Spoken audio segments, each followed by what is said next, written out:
আসসালামু আলাইকুম দর্শক, আবারও জেলা প্রশাসন কার্যালয় গাইবান্ধা থেকে নতুন একটি নিয়োগ বিজ্ঞপ্তি প্রকাশিত হয়েছে। এখানে বাংলাদেশের সকল জেলা পুরুষ ও নারী প্রার্থীগণ আবেদন করতে পারবেন। তো এরকম নিত্য নতুন সকল আপডেট পেতে অলওয়েজ জব আপডেট চ্যানেলটি সাবস্ক্রাইব করে পাশে থাকবেন এবং সম্পূর্ণ ভিডিওটি দেখবেন। তো চলুন বিস্তারিত দেখে নেওয়া যাক।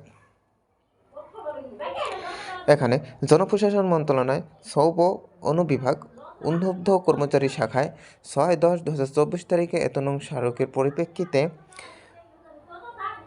স্মারক মূল্যে প্রাপ্ত ছাড়পত্র মোতাবেক গাইবান্ধা জেলা সাধারণ প্রশাসনের অধীনে সার্কিট হাউসের নিম্নপরিণত পদসমূহের পূরণের জন্য জাতীয় বেতন স্কেল 2015 অনুযায়ী অস্থায়ী ভিত্তিতে জনবল নিয়োগের নিমিত্তে গাইবান্ধা জেলার স্থায়ী বাসিন্দাদের নিকট হতে জনপ্রশাসন মন্ত্রণালয় কর্তৃক প্রবলিত নির্ধারিত ফরমে নিম্নলিখিত শর্তে আবেদনপত্র আহ্বান করা যাচ্ছে। এখানে অনলাইন ব্যতীত কোনো আবেদনপত্র গ্রহণ করা হবে না। তো এখানে কর্মী নম্বর 1 রয়েছে পদের নাম বেয়ারার, যার পদ সংখ্যা রয়েছে 3টি। বেতন স্কেল রয়েছে 8,250 টাকা থেকে 20,010 টাকা। এ পদের জন্য শিক্ষাগত যোগ্যতা প্রয়োজন পড়বে। কোনো শিক্ষিত বোর্ড হইতে ন্যূনতম দ্বিতীয় বিভাগ বা সমমানের সিজিপিএ মাধ্যমিক স্কুল সার্টিফিকেট বা সমমানের পরীক্ষা উত্তীর্ণ হলেই আবেদন করা যাবে।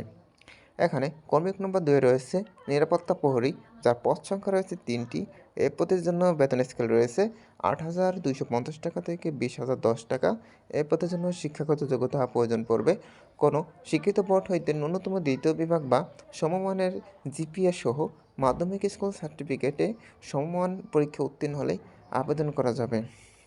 এখানে কর্মী নম্বর 3 রয়েছে মালি, যার পদ সংখ্যা রয়েছে 1টি, যার বেতন স্কেল থাকবে 8,250 টাকা থেকে 20,010 টাকা।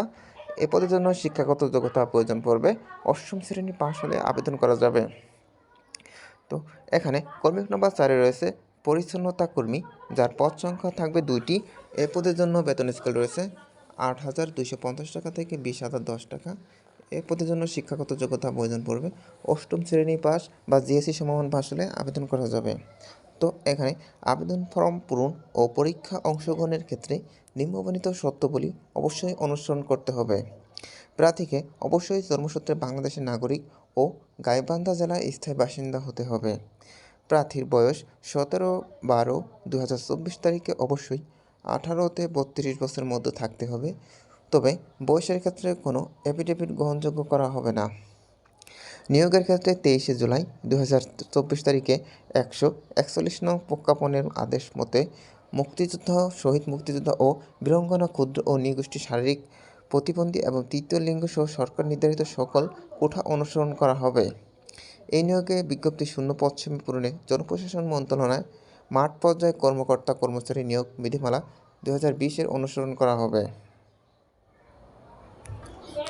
এখানে চাকরির জন্য আবেদন আগামী 27 তারিখ 11 মাস 2024 তারিখ সকাল 9টা হতে 17 তারিখ 12 মাস 2024 তারিখে বিকাল 4টা পর্যন্ত অনলাইনে আবেদন দাখিল করা যাবে। এখানে অনলাইনে আবেদনপত্র পূরণ ও সংক্রান্ত নিয়মাবলী হচ্ছে পরীক্ষায় অংশগ্রহণের ইচ্ছুক ব্যক্তি http://dcgaibandha.teletalk.com.pd এই ওয়েবসাইটে আবেদনপত্র পূরণ করতে পারবেন এবং আবেদনের সময়সীমা নিম্নরূপ। অনলাইনে আবেদনপত্র পূরণ ও আবেদন ফি জমাদান শুরু ও তারিখ 27 তারিখ 11 মাস 2024 তারিখ সকাল 9টা থেকে। আবেদন শেষ তারিখ 17 তারিখ 12 মাস 2024 বিকাল 4টা পর্যন্ত অনলাইনে আবেদন করা যাবে। এখানে আবেদন ফি জমাদানের পূর্বে প্রার্থী অবশ্যই উক্ত অ্যাপ্লিকেশন কপিতে তার সাম্প্রতিক তোলা রঙিন ছবি, নির্মূল তথ্য ও স্বাক্ষর সংযুক্ত থাকা ও এর সঠিকতা বিষয়টি নিশ্চিত করে ডাউনলোড ও রঙিন প্রিন্ট করে সংরক্ষণ করবেন।